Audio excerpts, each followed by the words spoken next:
Olá, aqui quem fala é o professor João Félix e nós vamos conversar sobre as síndromes hipertensivas na gestação.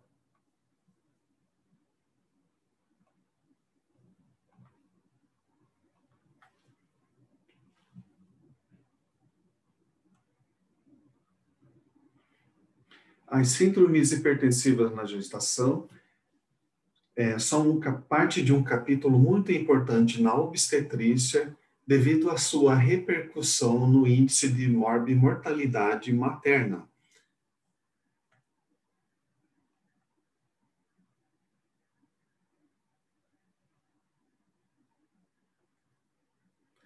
Então, é um detalhe importante na formação dos futuros profissionais médicos, o conhecimento, a habilidade em lidar com as síndromes hipertensivas na gestação, que vão trazer repercussão tanto para a gestante quanto para o feto, repercutindo no índice de mortalidade materna e repercutindo no índice de morbimortalidade fetal também.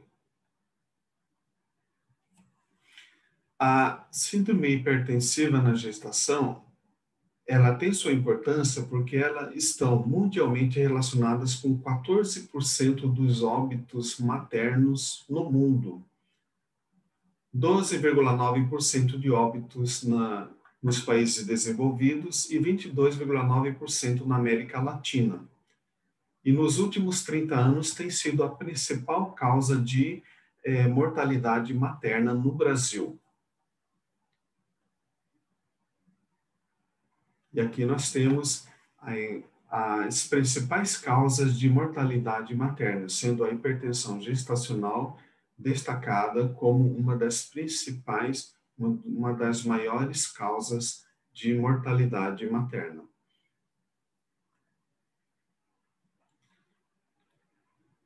A classificação das síndromes hipertensivas na gestação, a gente vai ver aqui uma classificação do Hughes de 1972, em que ele classificava a hipertensão na gestação como sendo a hipertensão induzida pela gravidez, a hipertensão coincidente com a gravidez, a hipertensão agravada pela gravidez e a hipertensão transitória. Numa classificação mais recente, de 86, a hipertensão na gestação classificada como hipertensão ou proteinúria gestacional, a hipertensão crônica e doença renal crônica e a hipertensão ou proteinúria não classificada e, por último, a eclâmpsia.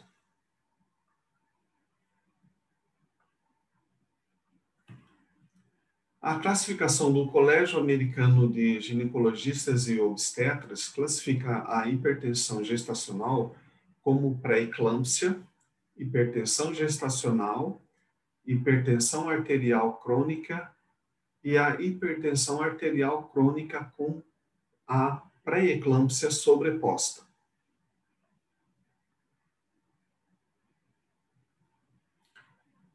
A gente vai, então, estar falando das definições conceituais relacionadas com a hipertensão.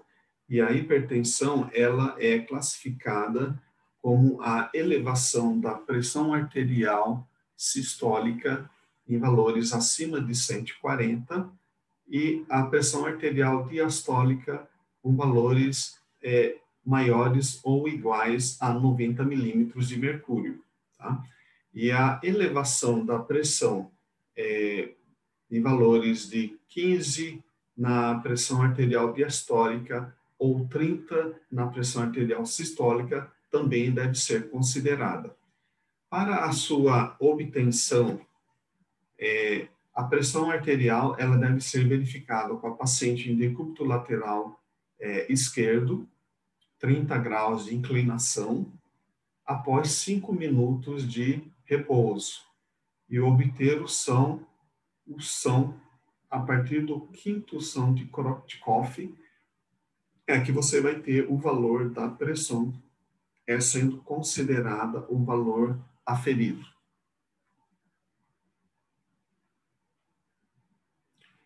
A proteinúria, ela pode estar presente na patologia, e a proteinúria, ela vai ser definida como presença de proteínas na urina de 24 horas. E essa proteinúria, ela tem que estar clinicamente significativa acima de 300 miligramas por decilitro por 24 horas. E o edema também é outra condição que pode estar presente, mas ele não é obrigatório para que seja considerado parte da tríade diagnóstica da hipertensão na gestação.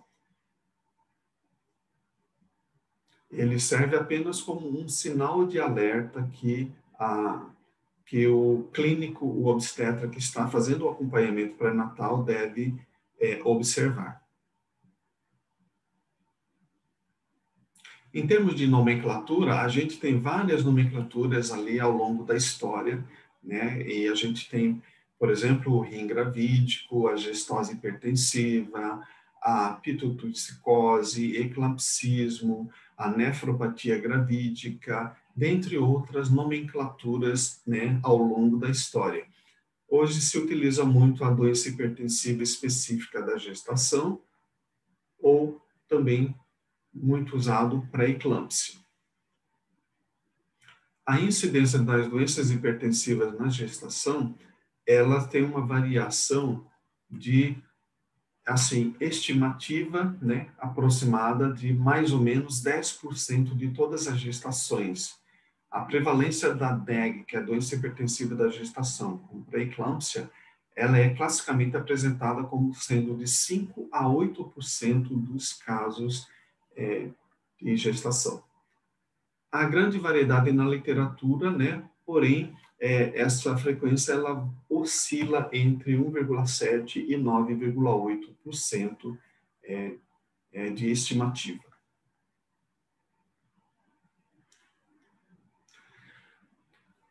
A síndrome hipertensiva gestacional traz complicações durante a gestação, né? E ela vai atingir uma incidência de 5 a 10%, segundo o CIBAI em 2008, segundo o Resende, em 2008, de 9 a 10%, né, no Brasil, né, e no DataSUS, aproximadamente 20%, né, com dados de 2007.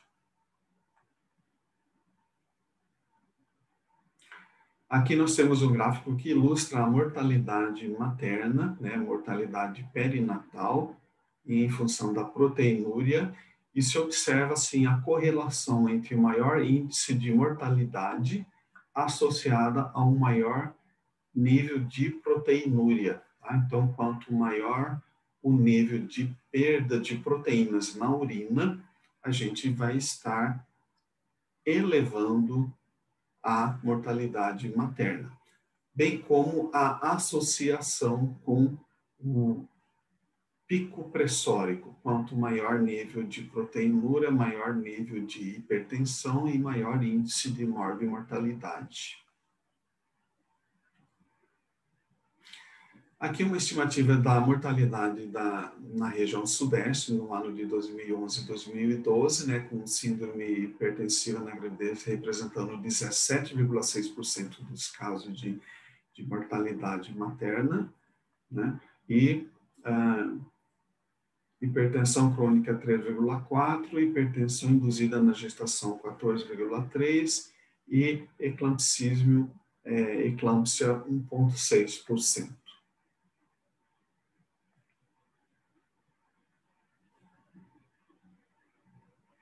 Em termos assim de fatores associados, né, com a doença hipertensiva, a gente vai ter alguns fatores observados, né? Então, em relação à paridade, a gente observa que ela tem uma maior incidência na primigesta, né? Chegando de 6 a 8 vezes mais frequente nas primigestas, segundo Riesemann em 1924 e McGillivray, de 1961. A idade materna se observa que ela acontece mais nos extremos, né? Na primigesta de maior de 40 anos, você vai ter um aumento da incidência e nas primigestas menores de 60 anos. Então, os dois extremos é que estariam mais associados. Alterações trombofílicas também podem estar associadas com maior incidência de pré-eclâmpsia. Associações mórbidas como obesidade também estariam associadas. Grupo sanguíneo AB positivo, maior incidência. Inserção placentária corporal também está associado com maior incidência.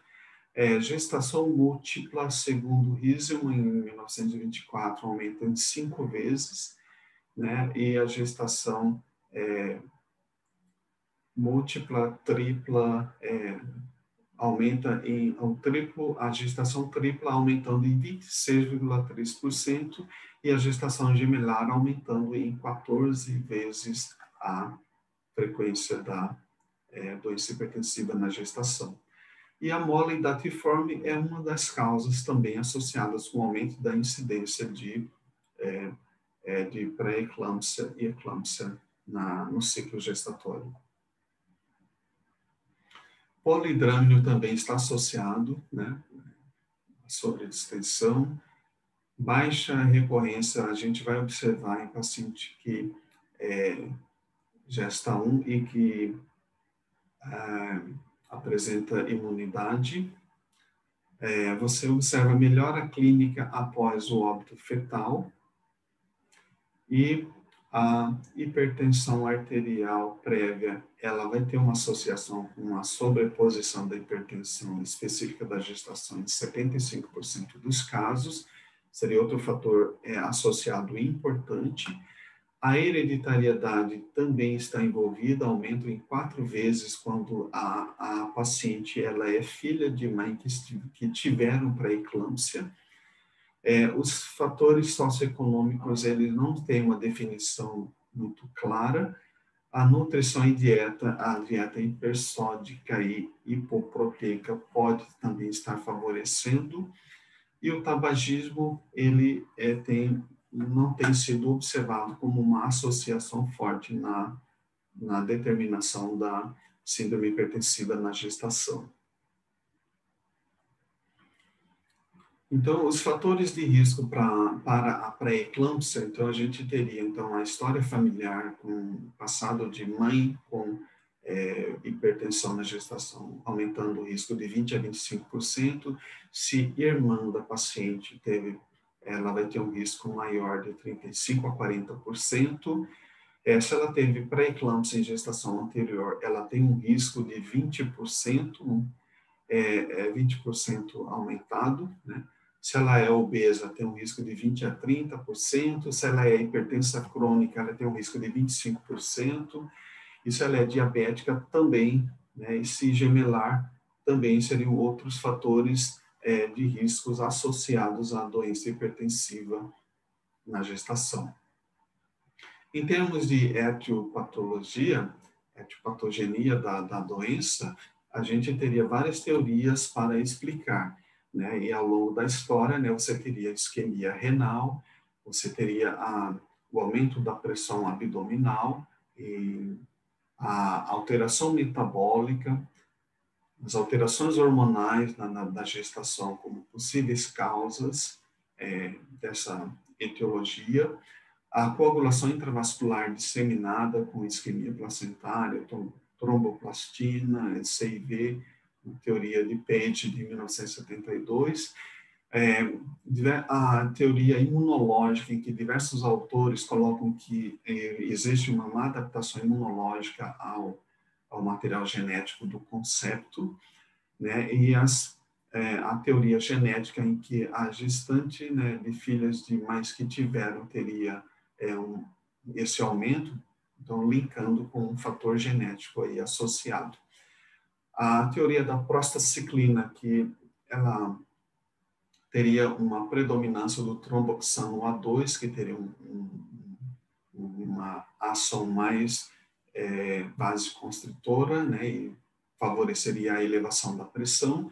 a disfunção endotelial levando a uma resposta sistêmica generalizada no endotélio, e isso levando à liberação de fatores inflamatórios, pró-inflamatórios, sistemicamente, e isso levando às alterações nos órgãos mais diversos, mais distantes.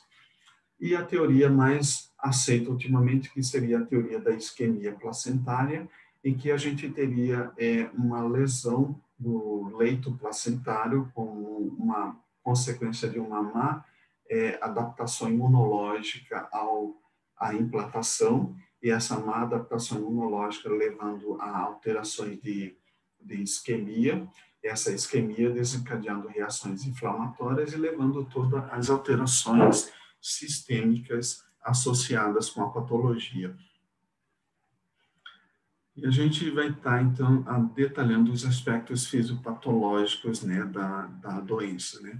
Então, o gatilho seria essa adaptação imunológica inadequada, né, ao trofoblasto, que, em outras palavras, seria ao material genético fetal, que, em última instância, seria uma má adaptação ao material genético do lado paterno, do gene paterno, isso levando a essa, então, uma adaptação a uma perfusão do trofoblasto inadequado, e essa perfusão inadequada levando à hipoxemia, e essa hipoxemia desencadeando fenômenos locais, né, de reação inflamatória, e essa reação inflamatória, lesão endotelial, produção de fatores angiogênicos e antiangiogênicos desequilibradamente, levando a uma resposta sistêmica generalizada, uma resposta inflamatória sistêmica generalizada em todo o endotélio do organismo, e, por consequência disso, levando às alterações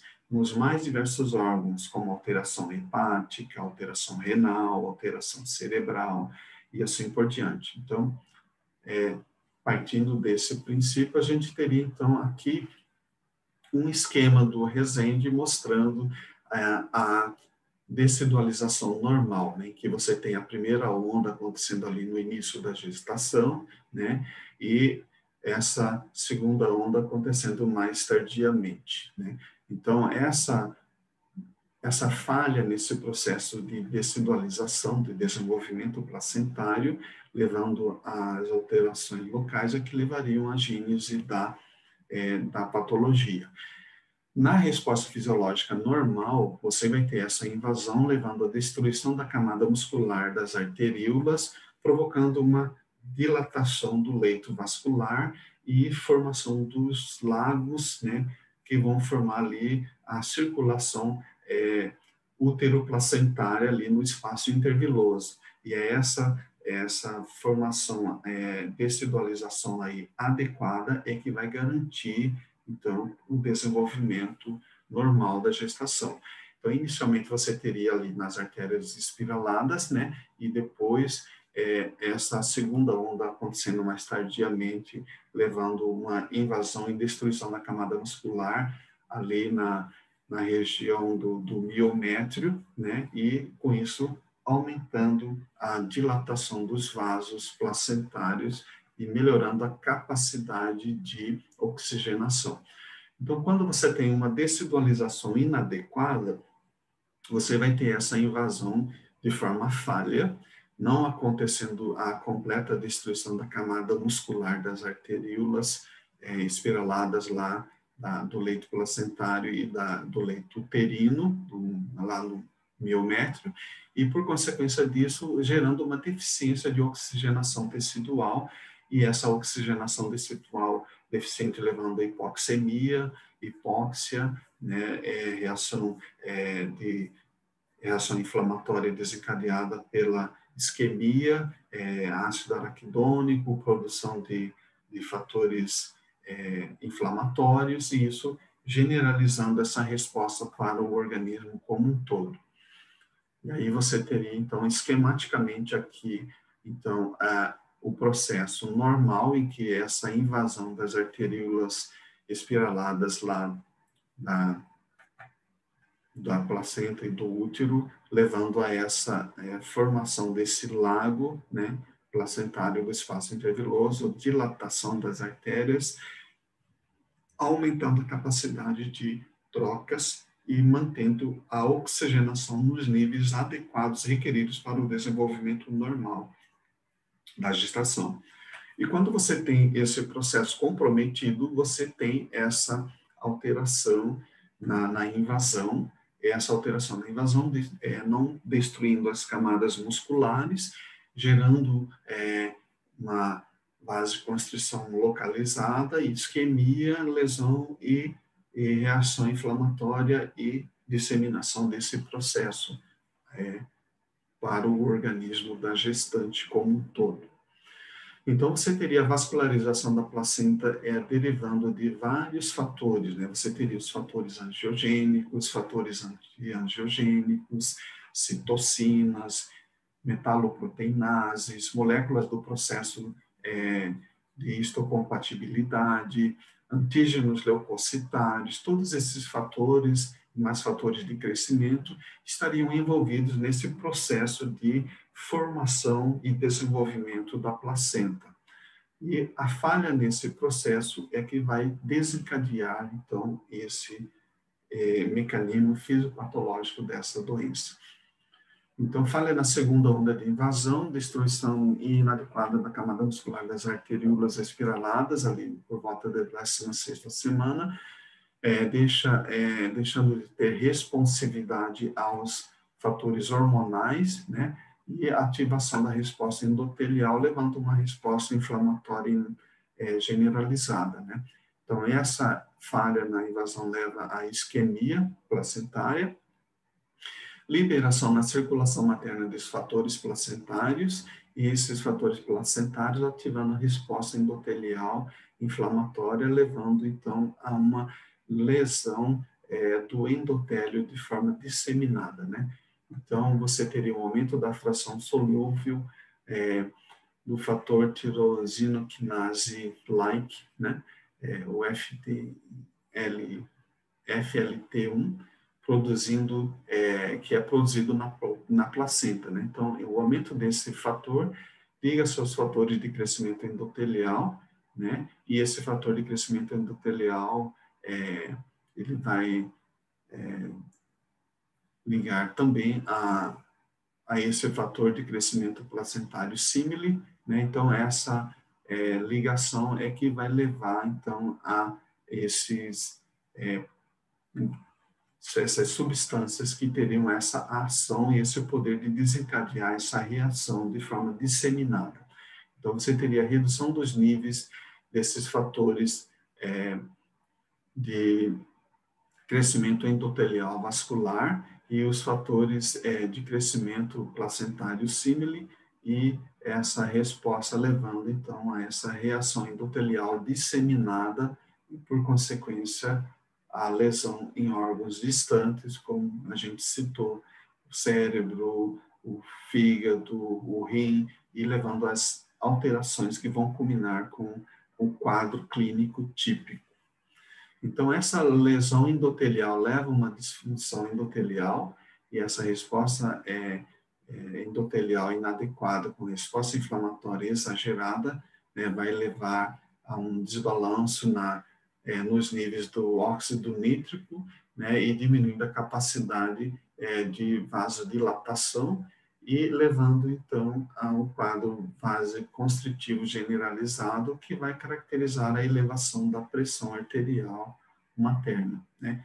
E isso vai repercutir, então, nos diversos órgãos, por consequência da reação a essas substâncias, aumento de citocinas, ativação de neutrófilos, aumento da permeabilidade das células endoteliais, o aumento da agregação plaquetária, tudo isso vai levar, então, a esse aumento de fatores que vão levar a uma diminuição da capacidade de oxigenação tecidual. E aqui, esquematicamente, a gente teria, então, essa placenta saudável, acontecendo esses fatores angiogênicos, né? E eles estariam de forma equilibrada.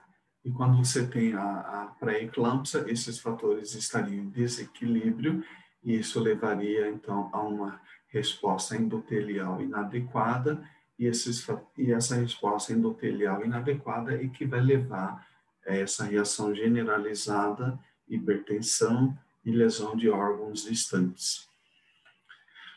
Aqui na gravidez inicial, a gente teria então essa placentação defeituosa, né, dos efeitos, e por enquanto assim, só efeitos locais, né, nesse estágio 1, e depois no estágio 2, numa gravidez mais tardia, essa placenta estressada, com menor teor de óxido nítrico, com menor capacidade de oxigenação, com áreas de hipoxemia e tal, ela vai levar a efeitos, né, na circulação fetal, levando à restrição de crescimento fetal, e vai levar à liberação de fatores placentários, né, microfragmentos que vão comprometer a microcirculação, e isso levando a uma reação endotelial, e essa reação endotelial levando a uma resposta inflamatória sistêmica, e essa resposta inflamatória sistêmica é que vai levar à manifestação dos sinais e sintomas da doença.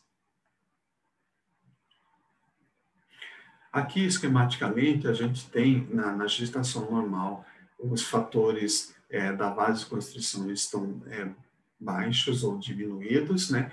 A agregação plaquetária diminuída, a atividade uterina diminuída, né? E o fluxo útero-placentário adequado ou aumentado. Então, isso como consequência da ação da prostaciclina. Então, essa ação da prostaciclina provocando a vasodilatação e o aumento do fluxo e adequada oxigenação tecidual é que mantém o equilíbrio contra o tromboxano, que teria uma ação oposta, né, de provocar uma vasoconstrição, uma diminuição do fluxo, um aumento da atividade uterina, um aumento da agregação plaquetária e, por consequência disso, quando você tem esses dois fatores de forma equilibrada, a gravidez flui de forma normal, sem problema. E quando você tem na doença, né, nas doenças, síndromes hipertensivas da gestação, no caso da pré-eclâmpsia, você teria um aumento do tromboxano, o tromboxano pesando mais do que a prostaciclina. Então, os fatores vasoconstritores predominariam sobre os fatores vasodilatadores, e esses fatores vasoconstritores predominando é que vão levar à elevação da pressão e às alterações clínicas compatíveis com a patologia.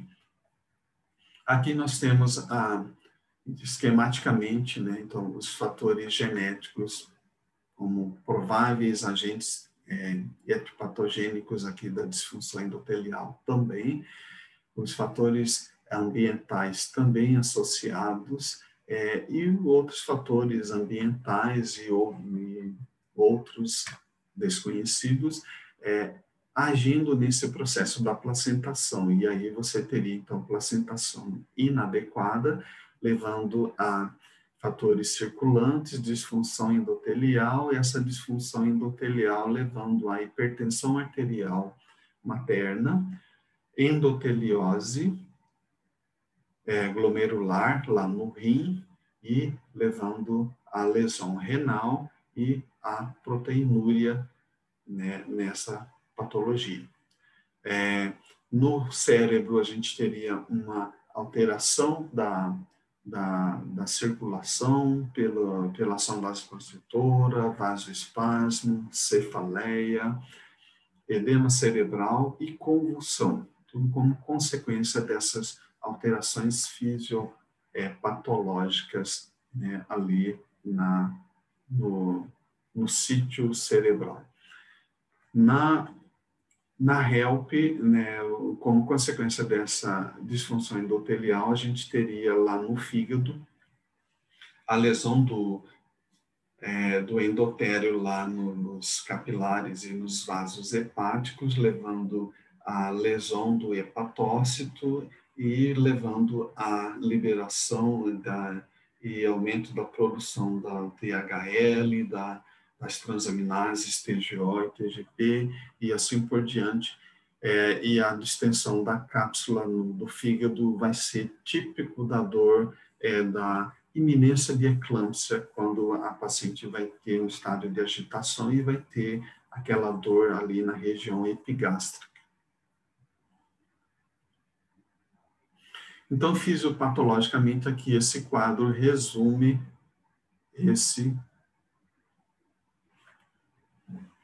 esse processo, né? Então, você teria, né, os fatores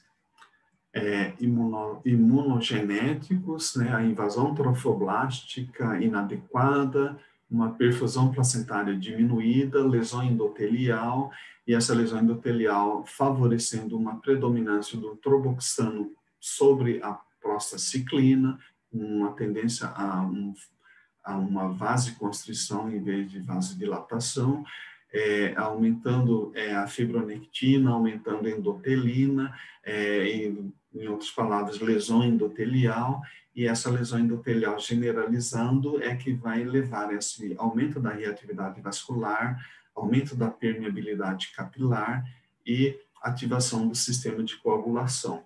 E é isso que vai levar às alterações sistêmicas, né, em todos os segmentos do organismo dessa gestante.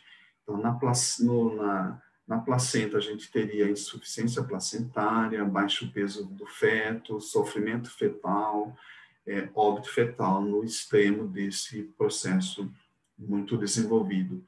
Nas alterações hemodinâmicas, a gente vai ter um aumento da resistência vascular e elevação da pressão arterial materna, diminuição do volume plasmático com hemoconcentração e aumento da permeabilidade capilar, levando ao edema tecidual. No útero, teria uma tendência à hipertonia, um aumento do risco de descolamento e de prematuridade, por causa desse descolamento prematuro da placenta, né? Quando você tem esse evento acontecendo ali em gestações abaixo de 34 semanas, né? Considerado prematuras. No leito hepático, a gente teria, então, aumento dessas transaminases, TGO, TGP, aumento da bilirrubina, aumento da DHL, né? Aumento do risco de formação de hematomas e ruptura da cápsula hepática, levando à dor epigástrica, como a gente comentou.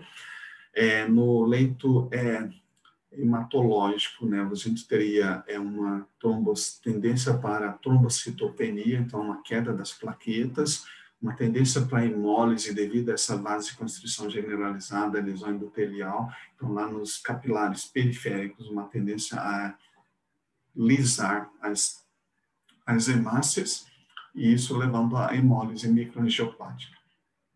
No rim, a gente vai ter um aumento da retenção de sódio, uma diminuição do fluxo plasmático renal, diminuição da filtração glomerular, aumento do ácido úrico, e isso como consequência dessa lesão endotelial glomerular ali no rim, levando à proteinúria e levando à anúria, a uma tendência para anúria. Você teria uma diminuição do filtrado, levando à ligúria, e essa evolução caminhando até mesmo para a anúria e insuficiência renal estabelecida quando você tem os quadros muito graves.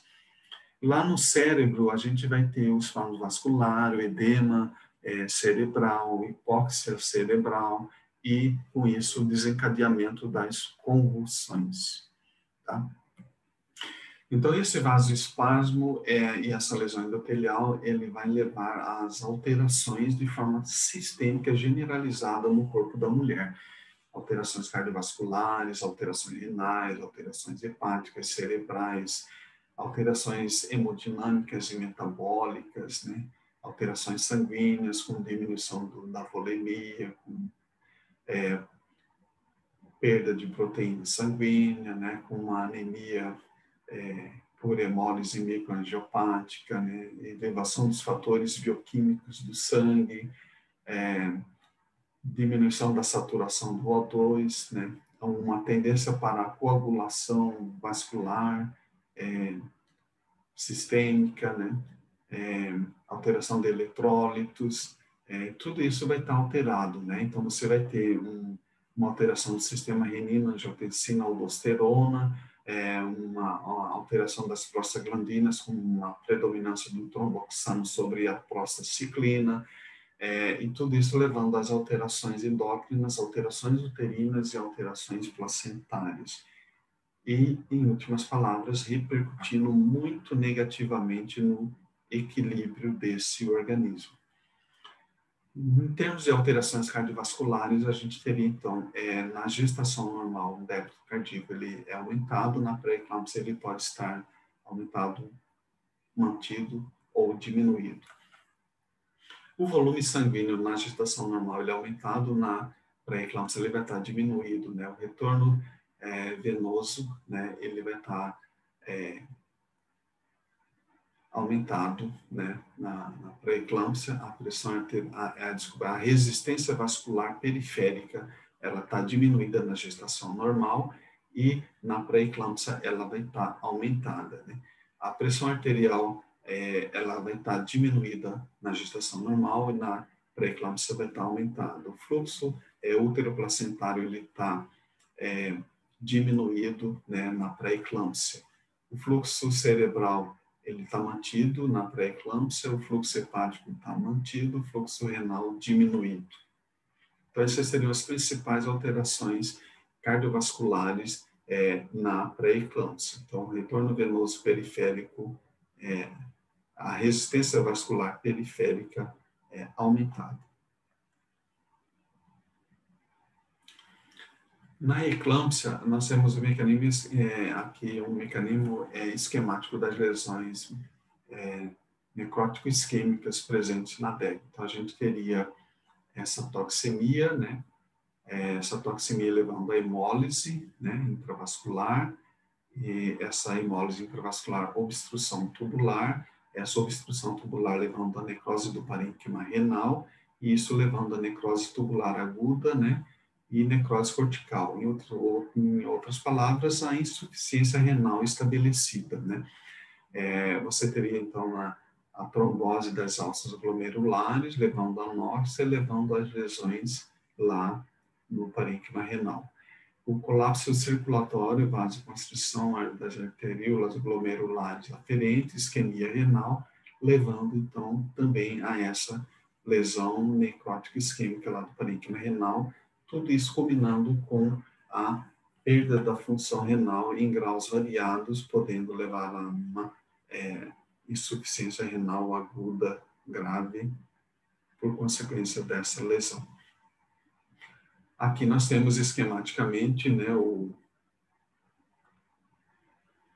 uma foto, né, do rim, o rim em caso de eclâmpsia, apresentando, né, lesões necróticas, isquêmicas devido a esse processo que foi descrito anteriormente, tá?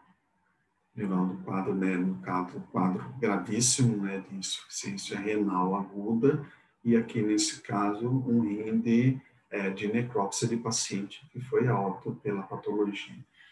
Aqui nós temos um fígado, né, um fígado comprometido, em que você tem as lesões subcapsulares isquêmicas hemorrágicas, né, distribuídos aqui pela superfície do fígado, né, isso indicando a lesão por isquemia, né, ali do hepatócito, por causa dessas lesões endoteliais da microcirculação hepática, que culminou com esse quadro de isquemia e lesão. Aqui nós temos um cérebro, né, de necrópsia cerebral em paciente que foi óbito por eclâmpsia, em que a gente vai ter aqui a área comprometida, né, por isquemia, hemorragia e coágulos, né, como consequência dessa lesão necrótica isquêmica lá no cérebro.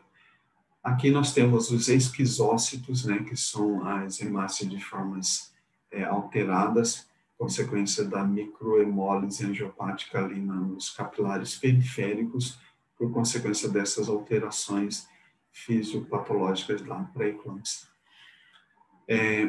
As alterações da coagulação da doença hipertensiva da gestação, a gente teria a elevação desses fatores, o fator de degradação de fibrina, o fibrinogênio A, o antígeno do fator 8, a atividade do fator 8, antitrombina 3, complexo antitrombina, beta-tromboglobulina e agregabilidade plaquetária, de todos esses fatores elevados. E estão reduzidos o fibrinogênio pelo consumo, né? A antitrombina 3, a plaquetopenia, que seria o consumo das plaquetas, né? E a sensibilidade à prostacyclina também diminuída devido à predominância do tromboxano 2. Aqui nós temos a vulva da paciente, né, ilustrando aqui uma vulva edemaciada, né, o edema tecidual que acontece devido a essa alteração fisiopatológica da doença. E aqui, falando de síndromes hipertensivas em termos de previsibilidade, você está fazendo o acompanhamento pré-natal dessa paciente, e aí você vai ter alguns fatores que podem te alertar que essa paciente está em risco de desenvolver essa patologia. Então, seria o ganho súbito de peso, isso é importante, né? Um ganho de 1 ou 3 quilos, a 3 quilos, né? Num intervalo curto, né? E o paciente pode ganhar isso em 1 a 2 semanas. O rollover test, ou teste de Gantt, que é um teste que você faz a verificação da pressão ali por volta de 28 a 32 semanas, coloca a paciente de decúbito lateral esquerdo e verifica a pressão dela de 5 em 5 minutos por 20 minutos, né, no membro superior direito, né. E a pressão arterial diastólica no primeiro minuto e no quinto minuto, se der uma diferença maior que 20 milímetros de mercúrio, indica que ela tem um teste de Gantt ou rollover test positivo. Exercício isométrico também nessa idade, com aumento de 20 milímetros de mercúrio na pressão arterial diastólica também seria um fator preditor. A pressão arterial média materna acima de 75 milímetros de mercúrio também seria outro fator preditor. A angiotensina 2, né, o teste da angiotensina 2 também poderia ser usado, né, quando você tem essa elevação da pressão de 20 milímetros. O Doppler, ele também pode ser usado como um fator preditor pela diminuição do fluxo e pelo aumento das resistências das artérias uterinas. Em termos hematológicos, a fibronectina aumentada com 9 semanas também seria um fator associado com o aumento do risco para fazer pré-eclâmpsia no final. E o HCG muito aumentado ali na faixa de 15 a 17 semanas seria outro fator preditor também da pré-eclâmpsia. Em termos de profilaxia, o que a gente poderia estar fazendo no pré-natal com essas pacientes? A gente poderia estar orientando que a dieta seja mais hipossódica, uma restrição de sódio a 2 gramas dia no máximo, suplementação de cálcio 2 gramas dia, aspirina infantil de 60 a 100 miligramas dia e dieta com hipocloretada e hiperproteica, né? Seriam medidas profiláticas para essa patologia. Em termos de diagnóstico, a gente vai ter a pré-eclâmpsia, ela sendo definida como a hipertensão na gestação. Ela teria, na pré-eclâmpsia, a pressão arterial diastólica maior ou igual a 90 milímetros de mercúrio e proteinúria maior ou igual a 300 miligramas na urina de 24 horas. O edema generalizado é um fator que vai alertar, mas ele não é um fator essencial para o diagnóstico. O que a gente observa é que muito frequentemente as grávidas estarão muito edemaciadas. A síndrome hipertensiva na gestação, ela vai ter ainda no seu diagnóstico, podendo ser feito diagnóstico com o clearance de ureia e de ácido úrico alterados, né, com anamnese de patologias hipertensivas pregressas, por exemplo, né, pressão arterial diastólica de 100 a 110 milímetros de mercúrio, alteração na fundoscopia, indicando alteração da microcirculação na retina, o eletrocardiograma, ferro sérico, alfa-fetoproteína e a fibronectina. Em termos assim de pré-eclâmpsia e diagnóstico diferencial, o que a gente pode definir como diferencial aí para a pré-eclâmpsia? No caso da pré-eclâmpsia pura e pré-eclâmpsia sobreposta, quando você tem a pré-eclâmpsia pura, em geral, a paciente é mais jovem, ela tem um menor número de filhos, né? Em geral é a primeira gestação, o início entre 22 e 34 semanas, daí em diante, né? A pressão arterial diastólica é menor que 110 milímetros, fundoscopia com espasmos arteriolar, no exame da fundoscopia da retina, creatinina normal e eletrocardiograma normal. Quando você tem sobreposição, quando o paciente já é hipertensa crônica e ela tem a pré-eclâmpsia sobreposta, ela vai ter normalmente uma idade mais elevada, maior que 30 anos, ela tem maior paridade, normalmente é multigesta, o início da elevação da pressão normalmente vai acontecer entre 32 e 34 semanas, e a pressão arterial diastólica, ela tende a ser maior que 110 milímetros de mercúrio, e você vai ter presença de espasmos arteriolar e alterações orgânicas, indicando que tem alterações mais crônicas nessa paciente, indicando que ela é hipertensa já de longa data, de tempos antes da gestação. A creatinina ela vai estar elevada, podendo estar elevado, o eletrocardiograma pode caracterizar as alterações eletrocardiográficas da hipertensão crônica e, nesse caso, vai estar sobrepondo a gestação.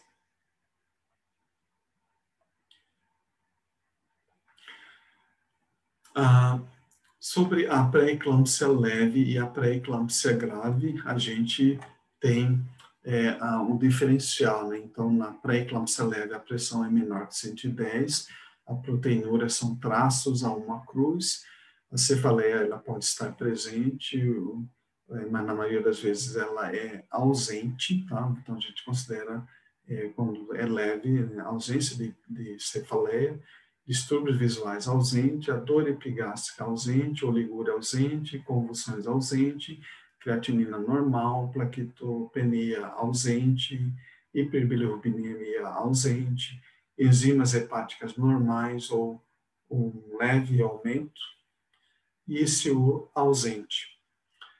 Quando você tem gravidade, você vai ter a elevação da pressão para maiores que 110 milímetros de mercúrio, uma proteinúria em maior quantidade, né, normalmente maior que 2 gramas, né, a cada 24 horas, né, na urina de 24 horas. A cefaleia pode estar presente, distúrbios visuais presente, dor epigástrica pode estar presente, oligúria pode estar presente, convulsão, ciúme, elevação da creatinina, plaquetopenia muito acentuada, menor que 100 mil, hiperbilirrubinemia, com aumento da bilirrubina para valores acima de 1,2 miligramas por decilitro, enzimas hepáticas elevadas de 2 a 3 vezes o normal, e o CIUR, que é a restrição de crescimento, pode estar presente nos casos graves. O segmento clínico dessa paciente, a gente vai estar acompanhando essas pacientes com pré-eclâmpsia leve, baseado no diagnóstico clínico, né? Você vai ter essa verificação da pressão com valores acima de 140 por 90, proteinúria de 300 miligramas por decilitro ou mais, e aí você vai, tendo feito o diagnóstico, né, acompanhar essa paciente. E esse acompanhamento ela pode ser com internação, né, ou não. Diante da possibilidade de internação e de leito disponível, né, você pode estar fazendo essa internação, como é observado nos países mais desenvolvidos.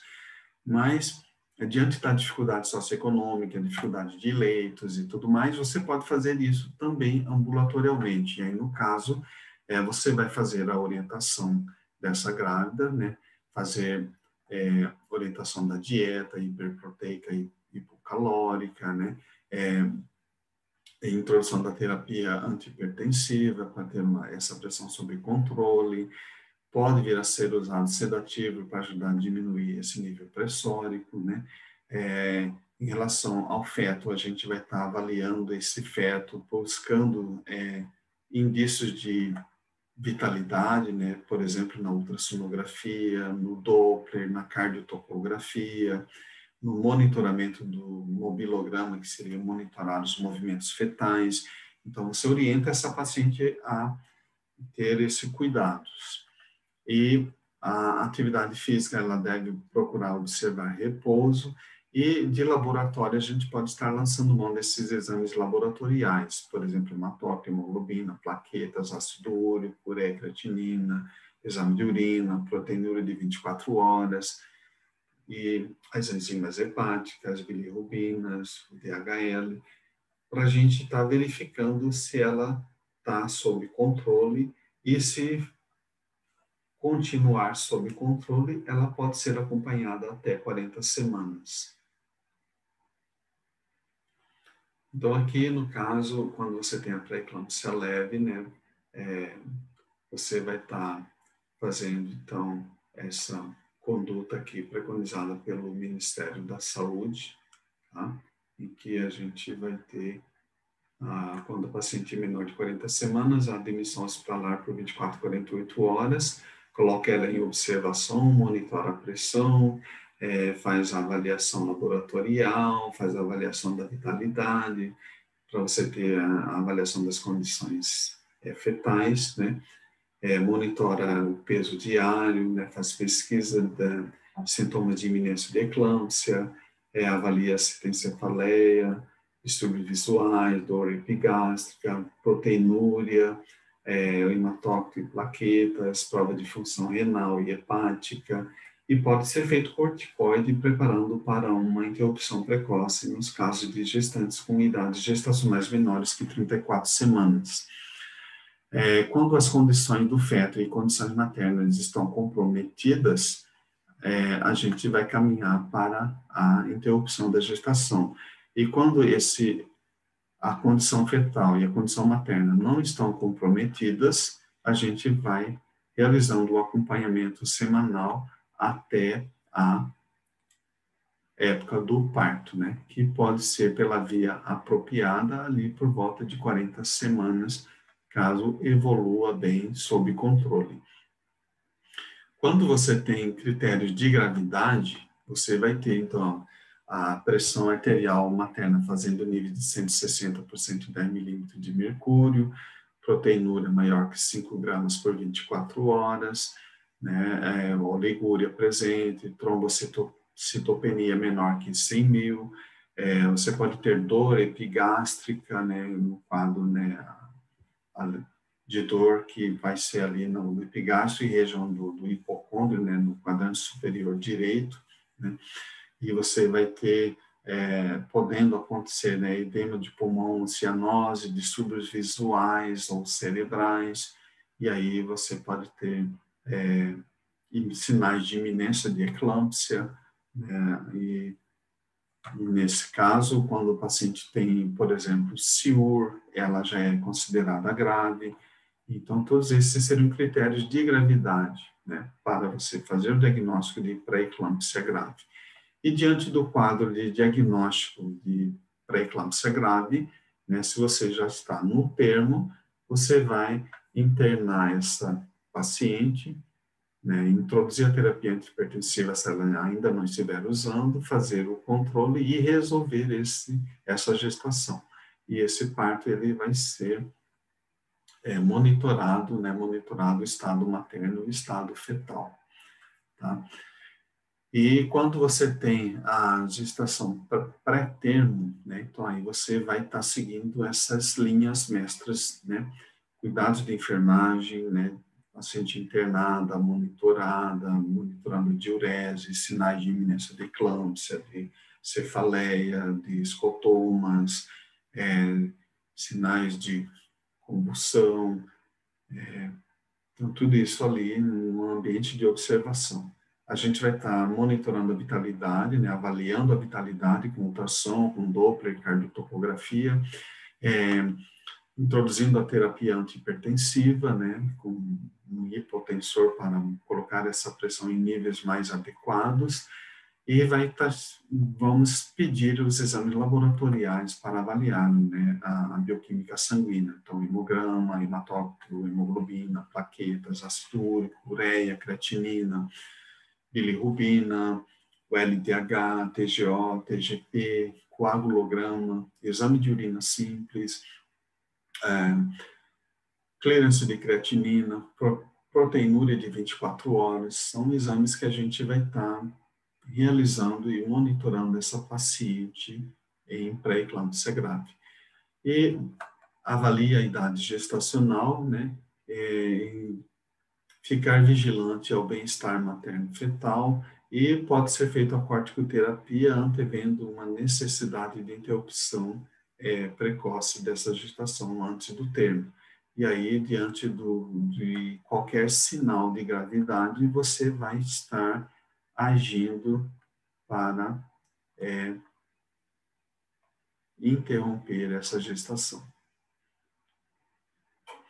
Então, na pré-eclâmpsia grave, aqui, resumidamente, se é menor do que 34 semanas, a gente interna, faz o controle, como a gente falou, né, se tiver sinais de eclâmpsia, né, sinais de insuficiência renal, sinais de coagulopatia, né, estado fetal comprometido, a gente então vai caminhar para a interrupção dessa gestação, parte pela via apropriada. Em outras palavras, o que for mais rápido, né, o que for mais favorável.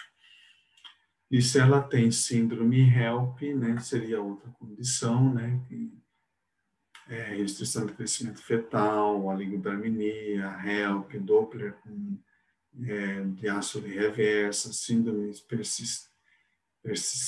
persistentes como cefaleia, dor epigástrica, escotomas, presença de trombocitopenia ou presença de trabalho de parto, a gente vai também para a resolução. Caso ausente, a gente vai avaliar a condição materno-fetal ou a resposta ao antihipertensivo, e aí, a partir daí, é que vai ser definida a conduta.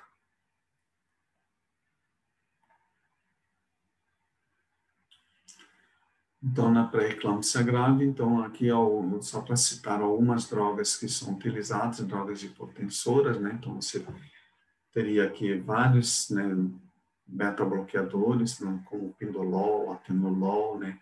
Alfa-bloqueadores como a metildopa, né? Bloqueadores do canal de cálcio, como a antagonista do canal de cálcio, como a nifedipina, né? Vasodilatadores como a hidralazina. Então, seriam os hipotensores que poderiam ser usados na pré-eclâmpsia grave. Tá? E quando você tem a pré-eclâmpsia grave, você pode vir a precisar lançar mão da sulfatação do paciente, que seria uma forma de você estar agindo para diminuição da pressão e para a prevenção das convulsões e recorrência de convulsões. E aí você teria várias formas de prevenção. Aqui a gente tem aqui os esquemas de hipotensores utilizados, né? O Cibaia usou o labetalol, né, em 87, né? Nesse estudo de 92 usou a nifedipina, aqui outro com labetalol, né? E assim por diante. O esquema de anticonvulsivante que é utilizado, né, que vocês vão estar utilizando em pacientes que convulsionou ou que estão em iminência de convulsionar ou que estão com hipertensão muito grave e você quer fazer a profilaxia, você pode estar usando o esquema de Zussman de 78 ou o esquema de Pritchard de 84 ou o esquema de Cibaia de 86. O que é mais difundido é esse esquema de Zussman, que você faz 4 gramas do sulfato, né, de magnésio IV, lentamente, em 20 minutos, né, e depois faz uma dose de manutenção, né, de 1 grama, né, por hora, né, de 1 a 2 gramas correndo por hora em bomba de infusão. E dessa forma você mantém a paciente sulfatada aí por pelo menos até 24 horas após a resolução do quadro. E aqui o esquema, né, da betametasona, que é feito para a maturação do pulmãozinho fetal, é feito em 24 miligramas, 12 num dia, 12 no dia seguinte, tá? No caso da eclâmpsia, o diferencial vai ser que ela vai ter aqueles critérios de gravidade e, além daqueles critérios de gravidade, a convulsão, tá? E aí você vai ter a convulsão podendo ser causa da doença hipertensiva, como a gente viu pela fisiopatologia, o comprometimento da circulação cerebral, ou não, podendo ser no caso, a convulsão dessa grávida ser por outras causas, e aí acidente vascular cerebral seria, uma lesão cerebral por tumor, abscesso cerebral poderia também causar convulsão, né? A epilepsia seria outra causa também de convulsão, e coincidentemente a grávida ela pode ser epiléptica e apresentar convulsão pela epilepsia sem ter correlação com a doença hipertensiva da gestação, doenças metabólicas, doenças infecciosas como a meningite, né? Então poderiam ser diagnósticos diferenciais de paciente que sofre convulsão, tá? Em termos de conduta, na eclâmpsia, então, a gente vai estar fazendo todo aquele cuidado que já foi feito para a eclâmpsia grave, né? Internar, monitorar, sondar, monitorar do diurese, controlar a pressão, usar anticonvulsivante, sulfatar, né? E estabilizar o quadro, né? E a partir desse quadro estabilizado, né?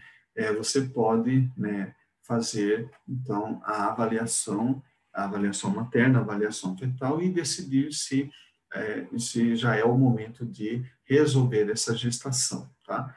Então, a dose de sulfato de magnésio, como a gente vê, é 4 gramas IV lento e depois 1 grama IV de hora em hora, né?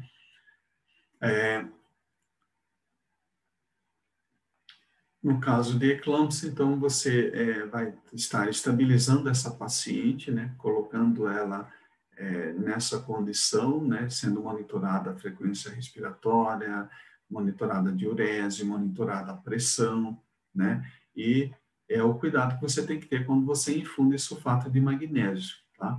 Monitora a frequência respiratória, monitora a diurese, monitora os reflexos patelares e você usa como antídoto o gluconato de cálcio a 10%, tá? Então, grave isso, toda vez que usar o sulfato de magnésio, é o que você deve usar para antagonizar o sulfato quando você tiver indícios de depressão respiratória ou depressão neurológica. Na convulsão recorrente, você pode vir a precisar, além do sulfato de magnésio, de outras substâncias, né? Então, a gente pode aumentar a dose do sulfato ou associar outras substâncias, como, por exemplo, a fenilalidatoína, né? Que pode ser feito na dose de ataque de 250 miligramas em soro e corre IV lento até 750 miligramas, na dose variando de 250 a 750 miligramas. E depois faz manutenção com 100 miligramas de 8 em 8 horas.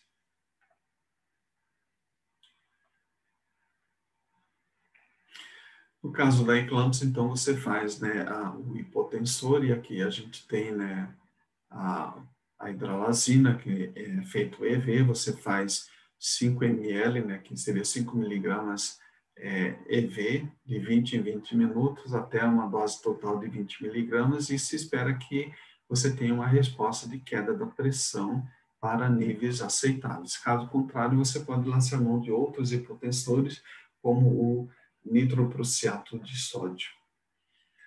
Então, a eclâmpsia já é uma paciente mais grave, né, que ela vai estar numa situação mais crítica e que vai requerer um monitoramento muito mais cuidadoso, tá? A monitorização em UTI pode ser assim, muito relevante nesse caso, né?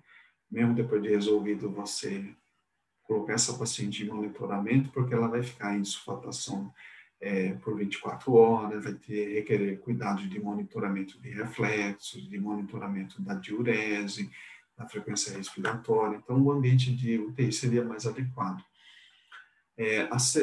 O parto, ele pode ser normal, né, na dependência das condições desse colo, né, e se esse colo for favorável, ele é preferível ao parto cesariano.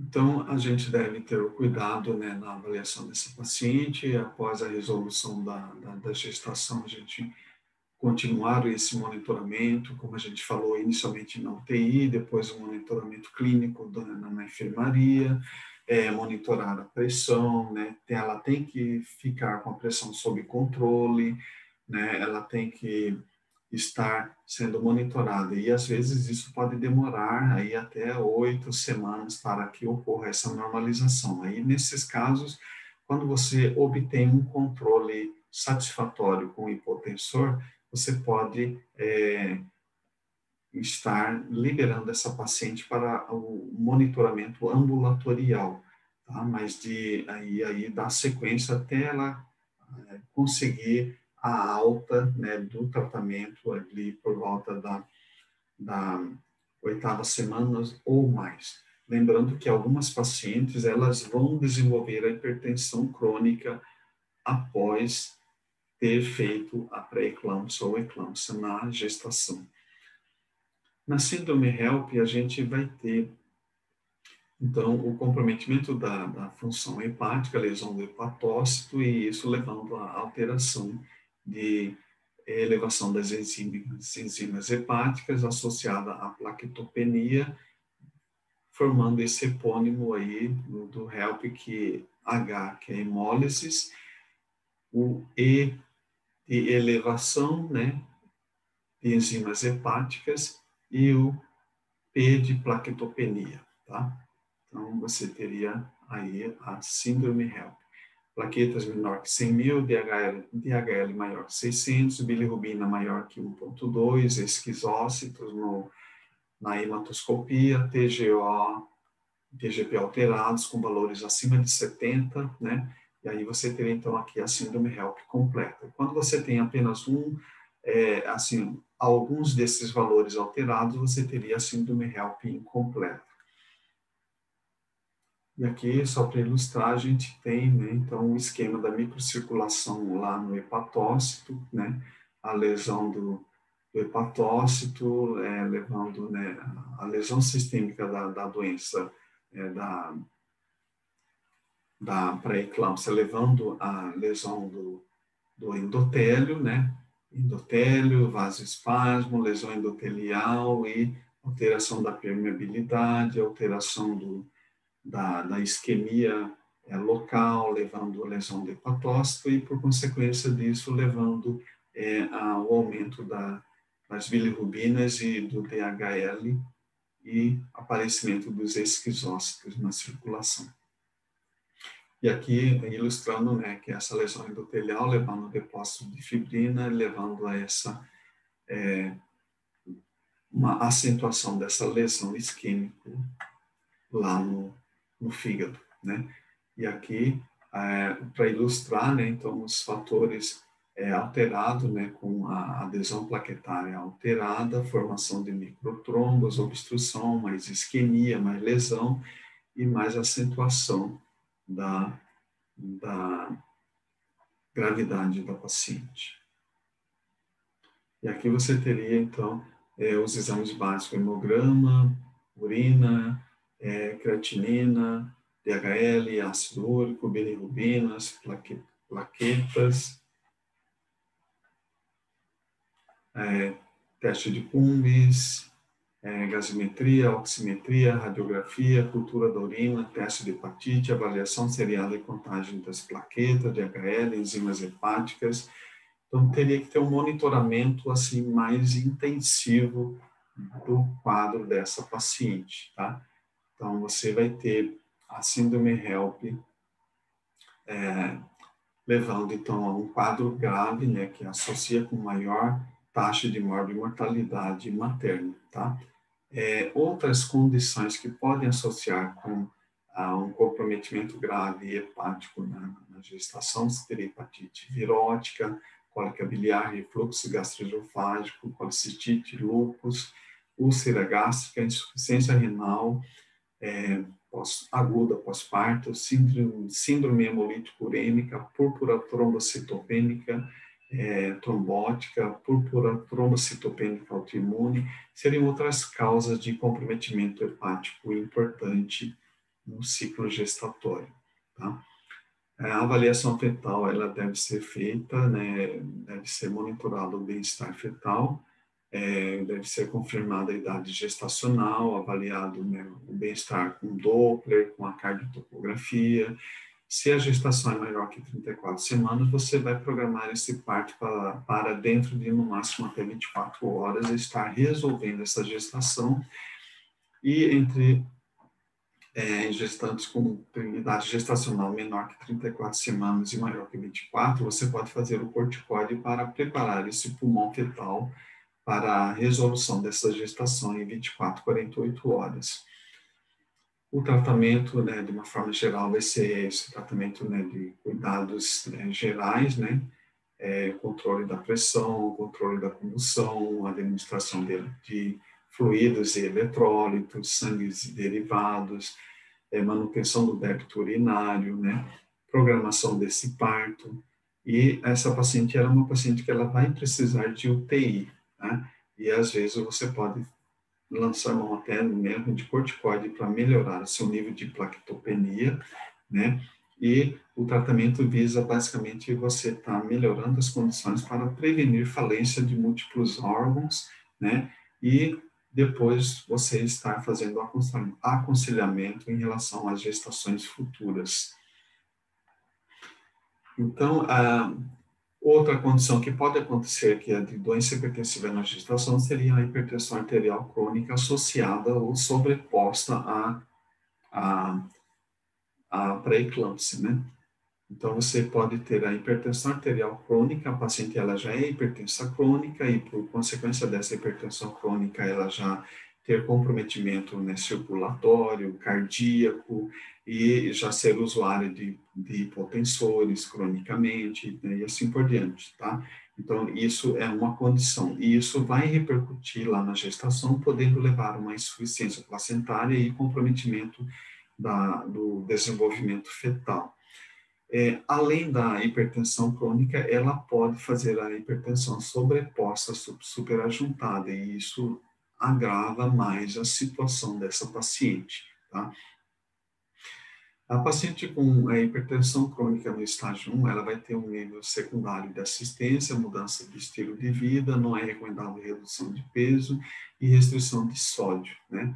Quando ela está no estágio 2, a repercussão do órgão-alvo, ela vai requerer uma assistência em nível terciário e uma hipertensão arterial crônica em crise, manejada conforme pré-eclâmpsia. Inibidores da ECA, como captopril, né, ou antagonista dos receptores da angiotensina 2, tipo losartana, devem ser descontinuados. Então, pacientes que são hipertensas crônicas e que usam esses tipos de hipotensores, elas devem ser orientadas a fazer uma reavaliação desse tratamento e a substituição desses hipotensores por drogas consideradas mais seguras no ciclo gestatório. Isso é muito importante. Diante de uma situação dessa, você pegou o paciente ali no pré-natal, já de cara, você deve orientá-la para a substituição do captopril e do losartano. Quais os tratamentos que são preconizados, né, na hipertensão crônica? Basicamente os mesmos, a hidralazina, labetalol, nifedipina, podem ser usados, né, no tratamento agudo. E no tratamento crônico, a metildopa, o labetalol, a nifedipina, podem ser utilizados no tratamento da hipertensão mesmo na gestação, tá? Então, o tratamento, ele visa, então, ter esse controle pressórico, né, e considerando que a paciente está gestante, a gente avaliar o bem-estar fetal, né, e o bem-estar materno, daí se impõe você monitorar essa patologia, tá, durante a gestação. Em termos de avaliação prognóstico, né, a gente vai ver que, assim, a gente vai ter uma repercussão no bem-estar materno, no bem-estar fetal, aumento da taxa de morbimortalidade, aumento de prematuridade, então tudo isso repercutindo na doença, né? Então, a gente vai ter um aumento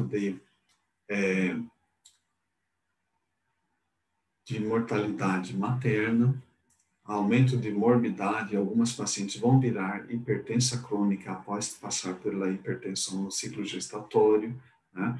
Elas vão ficar hipertensão arterial crônica tardia, ali, mais ou menos 15%, né? Vai ter um aumento da prematuridade, aumento do índice de bebês que nascem prematuramente devido ao estado, né, e da gravidade do comprometimento materno.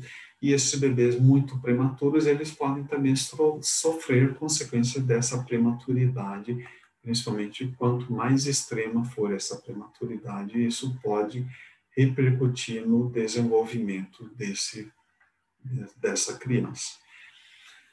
E dessa forma, então, a gente aqui encerra a nossa apresentação, chamando a atenção de vocês para a importância dessa patologia, né, desse diagnóstico, a importância da condução adequada dessa gestante, devido ao potencial risco, né, materno-fetal e devido à associação com a morbimortalidade materna. Então, isso é uma condição que está associada com alto índice de mortalidade materna. Então, por isso, essa condição ela tem que ser muito bem valorizada, muito bem conduzida, para que você tenha bons resultados.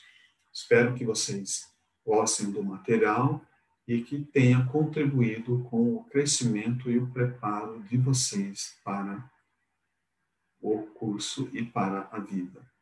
Então, espero que tenham um bom proveito. Um abraço e até a próxima.